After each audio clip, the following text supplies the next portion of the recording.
Valentine. On devine où Morel avait affaire et chez qui était son rendez-vous. Aussi, Morel, en quittant Monte Cristo, s'achemina-t-il lentement vers la maison de Villefort. Nous disons lentement. C'est que Morel avait plus d'une demi-heure à lui pour faire 500 pas. Mais, malgré ce temps plus que suffisant, il s'était empressé de quitter Monte Cristo, ayant hâte d'être seul avec ses pensées. Il savait bien son heure, l'heure à laquelle Valentine, assistante au déjeuner de Noirtier, était sûre de ne pas être troublée dans ce pieux devoir. Noirtier et Valentine lui avaient accordé 2 visites par semaine, et il venait profiter de son droit. Il arriva. Valentine l'attendait, inquiète, presque égarée. Elle lui saisit la main et l'amena devant son grand-père. Cette inquiétude, poussée, comme nous le dirons, presque jusqu'à l'égarement, venait du bruit que l'aventure de Morcerf avait fait dans le monde. On savait, le monde sait toujours, l'aventure de l'opéra. Chez Villefort, personne ne doutait qu'un duel ne fût la conséquence forcée de cette aventure. Valentine, avec son instinct de femme, avait deviné que Morel serait le témoin de Monte Cristo, et avec le courage bien connu du jeune homme, avec cette amitié profonde qu'elle lui connaissait pour le comte, elle craignait qu'il n'eût point la force de se borner au rôle passif qui lui était assigné. On comprend donc avec quelle avidité les détails furent demandés, donnés et reçus, et Morel put lire une indicible joie dans les yeux de sa bien-aimée quand elle sut que cette terrible affaire avait eu une issue non moins heureuse qu'inattendue. Maintenant, dit Valentine, en faisant signe à Morel de s'asseoir aux côtés du vieillard, et en s'asseyant elle-même sur le tabouret où reposaient ses pieds, maintenant, parlons un peu de nos affaires. Vous savez, Maximilien, que bon papa avait eu un instant l'idée de quitter la maison et de prendre un appartement hors de l'hôtel de M. de Villefort.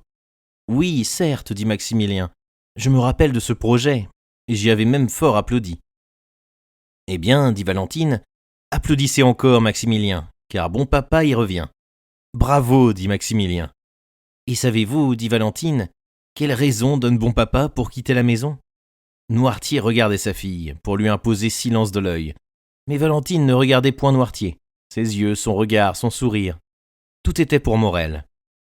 Oh, quelle que soit la raison que donne monsieur Noirtier, s'écria Morel. Je déclare qu'elle est bonne. Excellente, dit Valentine. Il prétend que l'air du faubourg Saint-Honoré ne vaut rien pour moi. En effet, dit Morel. Écoutez, Valentine. Monsieur Noirtier pourrait bien avoir raison. Depuis 15 jours, je trouve que votre santé s'altère. Oui, un peu, c'est vrai, répondit Valentine. Aussi, bon papa s'est constitué mon médecin. Et comme bon papa sait tout, j'ai la plus grande confiance en lui. Mais enfin, il est donc vrai que vous souffrez, Valentine ? Demanda vivement Morel. Oh, mon Dieu, cela ne s'appelle pas souffrir. Je ressens un malaise général, voilà tout. J'ai perdu l'appétit et il me semble que mon estomac soutient une lutte pour s'habituer à quelque chose. Noirtier ne perdait pas une des paroles de Valentine. Et quel est le traitement que vous suivez pour cette maladie inconnue ? Oh, bien simple, dit Valentine.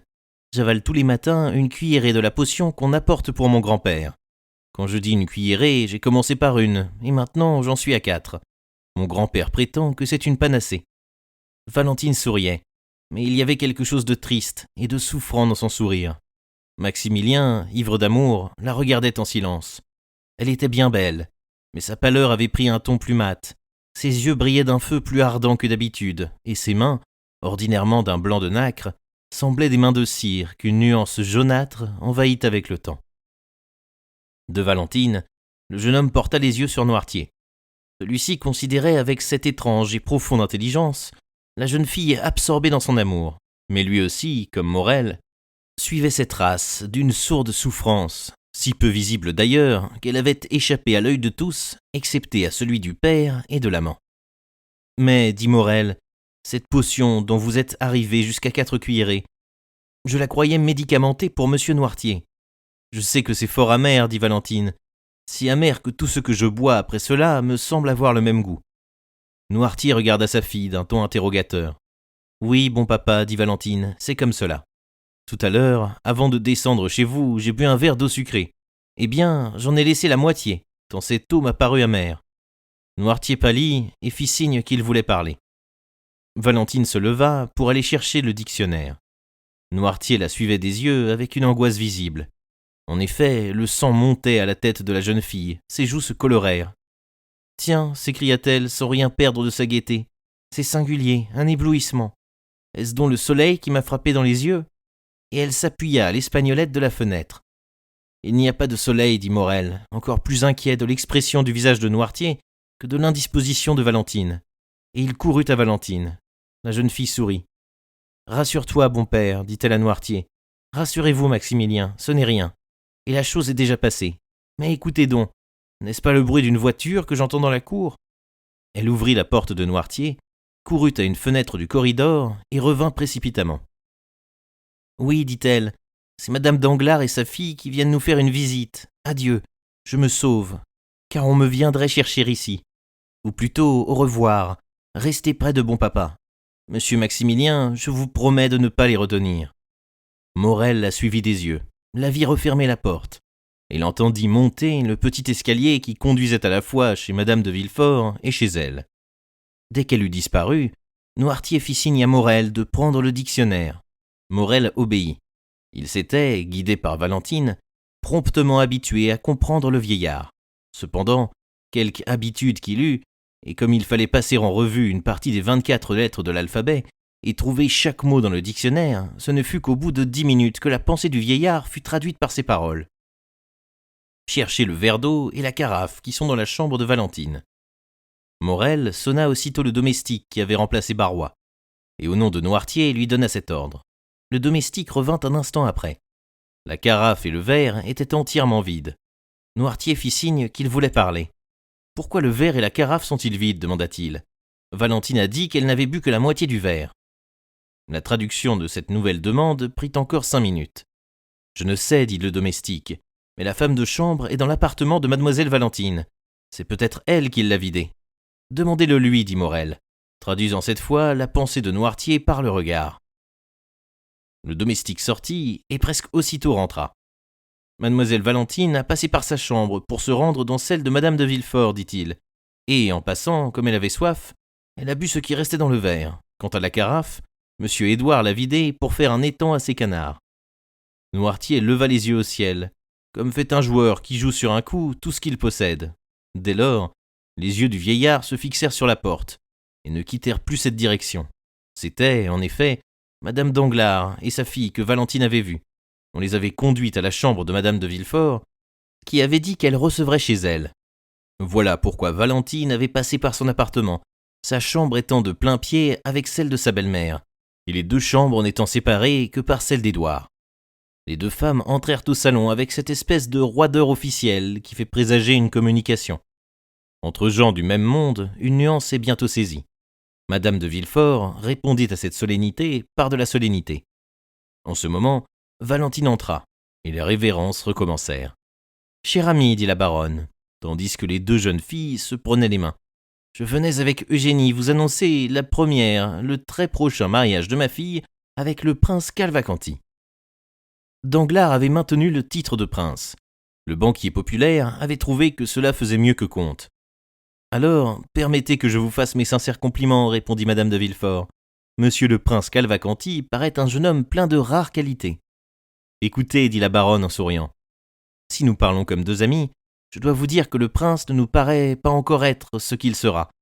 Il a en lui un peu de cette étrangeté qui nous fait, à nous autres Français, reconnaître du premier coup d'œil un gentilhomme italien ou allemand.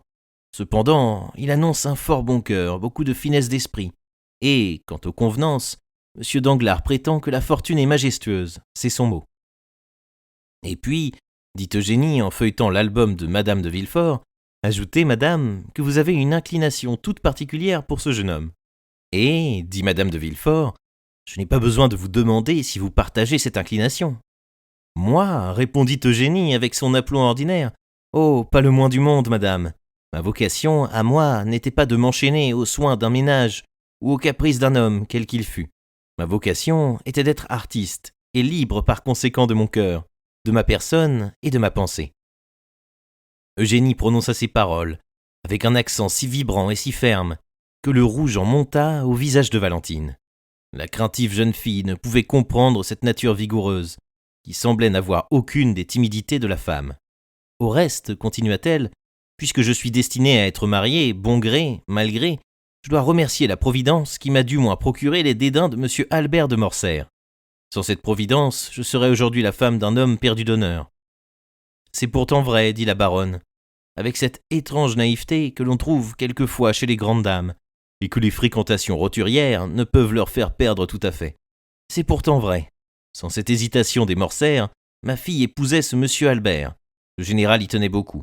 Il était même venu pour forcer la main à M. Danglars. Nous l'avons échappé belle. Mais, dit timidement Valentine, est-ce que toute cette honte du père rejaillit sur le fils ? M. Albert me semble bien innocent de toutes ces trahisons du général. Pardon, cher ami, dit l'implacable jeune fille, M. Albert en réclame et en mérite sa part. Il paraît qu'après avoir provoqué hier M. de Monte Cristo à l'opéra, il lui a fait aujourd'hui des excuses sur le terrain. Impossible, dit Madame de Villefort. Ah, cher ami, dit Madame Danglars, avec cette même naïveté que nous avons déjà signalée, la chose est certaine. Je le sais de M. Debray, qui était présent à l'explication.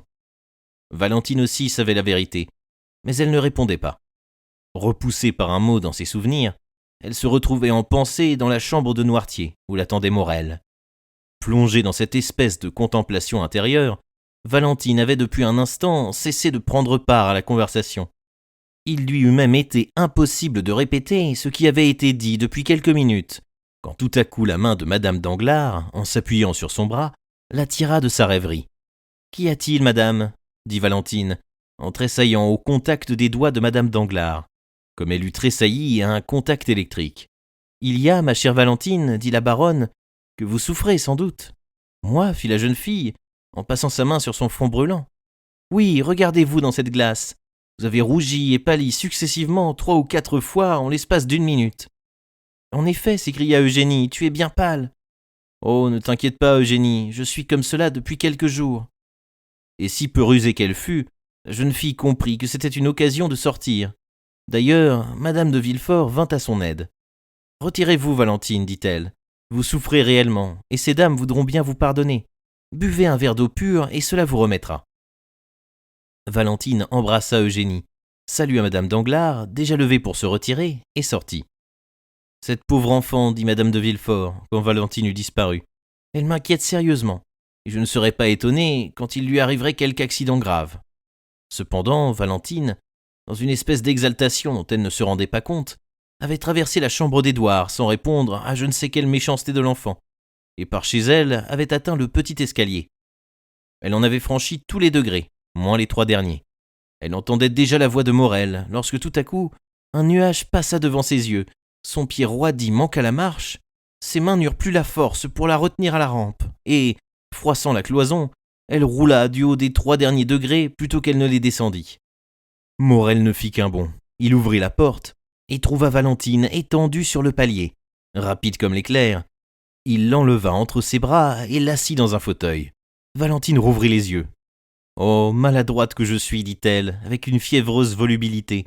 Je ne sais donc plus me tenir, j'oublie qu'il y a 3 marches avant le palier. »« Vous vous êtes blessée peut-être, Valentine, s'écria Morel. Oh, mon Dieu, mon Dieu !» Valentine regarda autour d'elle.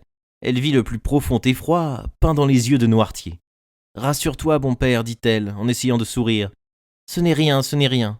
La tête m'a tourné, voilà tout. »« Encore un étourdissement, dit Morel en joignant les mains. Oh, faites-y attention, Valentine, je vous supplie. »« Mais non, dit Valentine, mais non. Je vous dis que tout est passé et que ce n'était rien. Maintenant, laissez-moi vous apprendre une nouvelle. Dans 8 jours, Eugénie se marie, et dans 3 jours, il y a une espèce de grand festin, un repas de fiançailles. Nous sommes tous invités, mon père, Madame de Villefort et moi, à ce que j'ai cru comprendre du moins. Quand sera-ce donc notre tour de nous occuper de ces détails ?